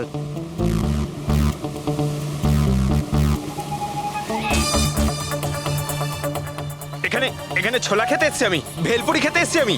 ঘুষ দেওয়ার জন্য তোমাদেরকে এক্ষুনি জেলে ঢুকাতে হবে। ব্যাস, এদের ছেড়ে দাও, চলে এসো, চলে এসো। পরে এসে দেখবো তোমাদেরকে। এটাও তো হতে পারে যে এরা সত্যি কথা বলছেন। স্যার, এটা কি করে হতে পারে? ডক্টর শালুংকে বলছিলেন 9:30টার সময় মারা গেছেন। হতে পারে খুন অন্য কোথাও হয়েছে আর বডিকে এখানে ফেলে গেছে। হ্যাঁ স্যার, এটা হতে পারে। হ্যাঁ ফ্রেডি, গুড, ঠিক আছে, আমরা এক্ষুনি আসছি। কমলের আংটির ব্যাপারে খোঁজ পাওয়া গেছে। 2 মিনিট করে 1 ঘন্টা হয়ে গেল। আমার কাছে আর কোনো কাজবাজ নেই নাকি? টাকা কখন পাবো আমি? কি ব্যাপার, এত চেঁচামেচি কেন? চিৎকার করবো না তো আর কি করবো বলুন আপনি? আংটির দামও ঠিক করে ফেলেছে 50,000 টাকা, কিন্তু টাকা কখন পাবো 50,000 টাকা আমি, বলুন আপনি? দেখো ভাই, এতটা টাকা দোকানে রাখা হয় না। একটা ছেলে গেছে টাকাটা আনতে। মাত্র 50,000 নেই আপনার কাছে? আজকাল তো বাচ্চাদের ভাড়েও 50,000 টাকা থাকে। এবার তো তোর ভান্ডার ভাঙার সময় হয়ে গেছে। নাও, এসে গেছে তোমার টাকা। আংটিটা দেখান তো। 10 years লাভ আলিশা। কোথা থেকে পেয়েছিস আংটিটা? তাতে আপনার কি? এক কাজ করো, টাকা দাও, নয়তো আংটিটা ফেরত দাও। অদ্ভুত লোক তো স্যার, সিআইডি থেকে প্রমাণ চাইছে। সিআইডি? কি, কোথা থেকে পেয়েছিস এটা? স্যার ক্ষমা করে দিন আমাকে। স্যার টাকা পয়সার জন্য এইসব। টাকার জন্য তুই কাউকে কি খুন করে দিবি? হ্যাঁ স্যার, স্যার আমি তো শুধু ওই পার্স আর ওই চেন আর ঘড়ি এইসব নিতে চেয়েছিলাম। স্যার ওই হাতাহাতি চালু করে দিল, যার জন্য স্যার ওই ভুল করে খুন হয়ে গেছে। স্যার সত্যি করে বলছি, আমি ওকে মারবার মতলব করিনি স্যার। এটা কটার সময়ের ঘটনা? রাতে ওই 11:30 বাজে তখন। কটার সময়? স্যার 11:30। 11:30?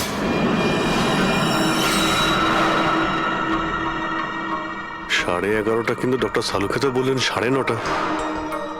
ওনার ক্যালকুলেশনে কি কোনো গন্ডগোল হলো? আচ্ছা আচ্ছা অভিজিৎ, ঠিক আছে, হ্যাঁ আমি দেখছি। ওকে,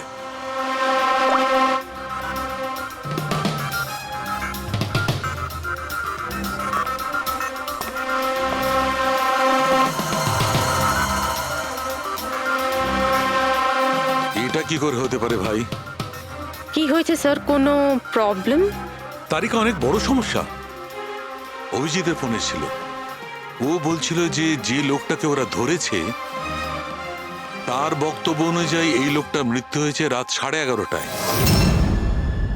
আর আমাদের রাইগার মর্টিসের রিপোর্ট অনুযায়ী এই লোকটির মৃত্যু হয়েছে রাত্রি 9:30টার সময়। ও বলছে 11:30টার সময়, আমাদের রিপোর্ট বলছে 9:30টার সময়। এগুলো সব কি ব্যাপার? আমাদের কোনো ভুল হচ্ছে না তো?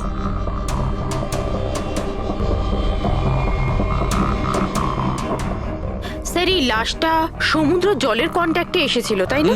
হয়তো তাই আমাদের ক্যালকুলেশন 1 ঘন্টা আগে পিছনে হয়ে গেছে। না না তারিকা, সেদিকটা আমি ভেবে দেখেছি। সমুদ্রের জলের ব্যাপারটা আমার মাথায় ছিল, সেই কারণেই আমি ওই সময়টা ঠিক করেছি। বড় অদ্ভুত ব্যাপার।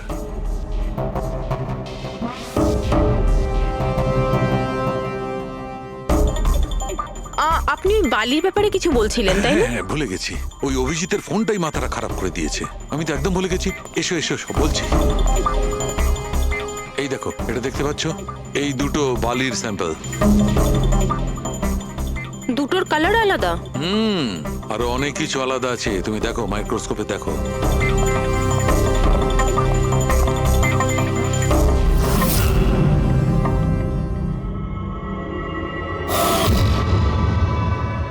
দুটো তো একেবারেই আলাদা। এই যে হালকা রঙের বালিটা সারিকা, ওটা এক্স্যাক্টলি সেই জায়গার বালি যেখানে আমরা লাশটা পেয়েছিলাম। আর ওই বালিটার ভালো করে দেখো, এর আর ওর কম্পোজিশন সম্পূর্ণ আলাদা। এই দ্বিতীয় বালিটায় তো অয়েলও আছে। দুটো বালি একই বীজ থেকে এসেছে, তাহলে একটা স্যাম্পলে অয়েল আর একটা স্যাম্পলে নেই, এটা কি করে হয়? সেইটাই তো আমি বলছি, কি করে হবে? কোন একটা ব্যাপার আছে, এরকমটা হতেই পারে না। কিন্তু যদি হয় তাহলে তারিকা নিশ্চয়ই ওই বালির নিচে এমন কিছু পোতা আছে যা আমরা জানি না। কিছু না কিছু তো আছেই, কিছু না কিছু রহস্য আছে, কিন্তু কি? মাই গড, এই তারিকা অনেক দেরি হয়ে গেছে। তুমি এক কাজ করো, তুমি বাড়ি যাও। আর আপনি? আমি একটু কাজ করে নিয়ে যাব, তুমি যাও। তো ঠিক আছে না, একসাথেই বেরোবো। আরে না বাবা, তুমি যাও না। তুমি কি করবে দুজনে একসঙ্গে? আরে যাও। এভাবে কি করে? প্লিজ যাও, আমি সামলে নেব।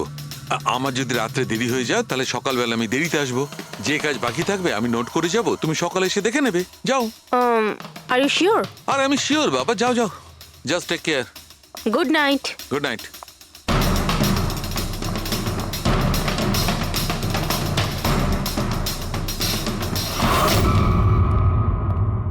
হ্যাঁ পুরবি, পাসওয়ার্ড পেলে?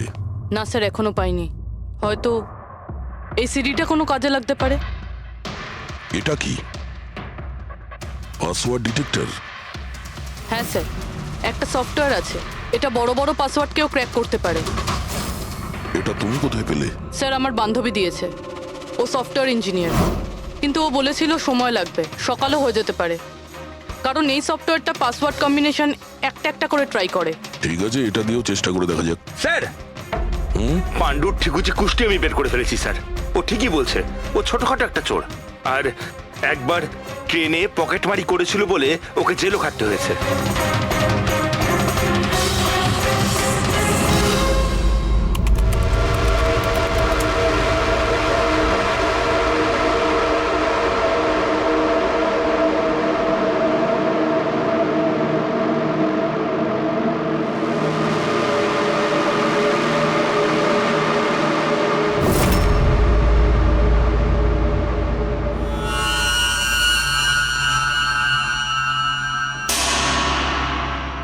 মাই গড,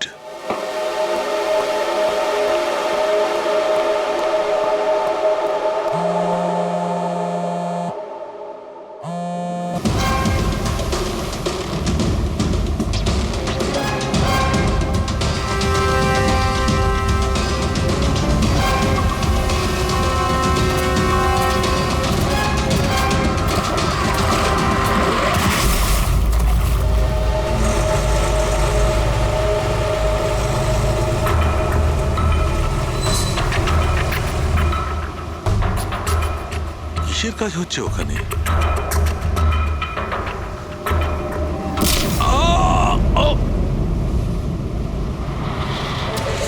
এর খেলা শেষ। এর পার্টসটা চেক কর। আরে কোথায় রেখেছে পার্টস? হ্যাঁ, পেয়ে গেছি।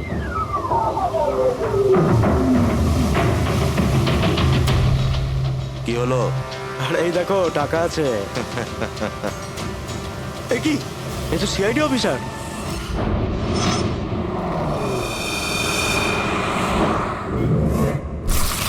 বাড়াবাড়ি করছে সালুকে, কাউকে কিছু বলেনি, কাউকে কন্ট্যাক্টও করেনি, ব্যাস এইভাবে চলে গেল, আর তার উপর নিজের ফোনটাও এখানে রেখে গেছে।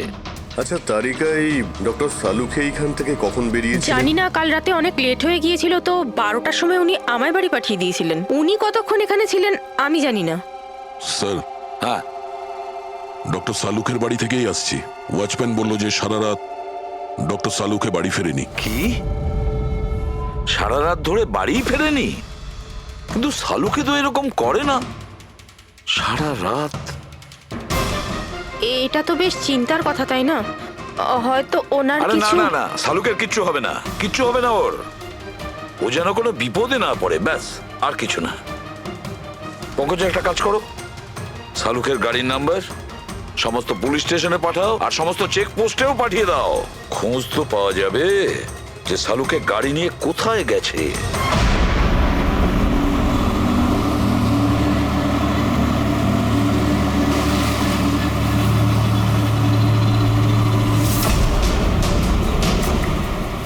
স্যার, লোকাল পুলিশের কথা মতো সালুকে স্যারের গাড়ি এই রাস্তাতেই শেষ দেখা গেছিল।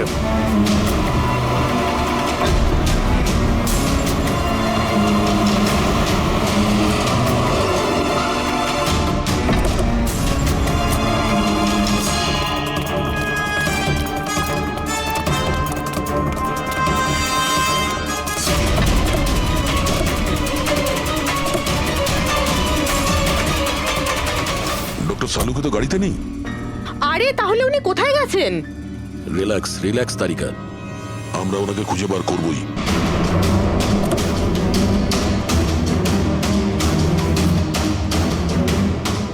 স্যার, সালুকে স্যারের ল্যাব এখান থেকে 60 কিলোমিটার দূরে।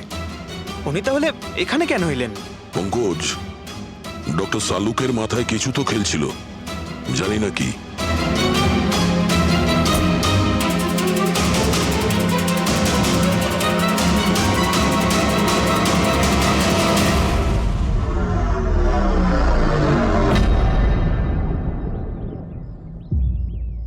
একটু দরজাটা বন্ধ করো পঙ্কজ।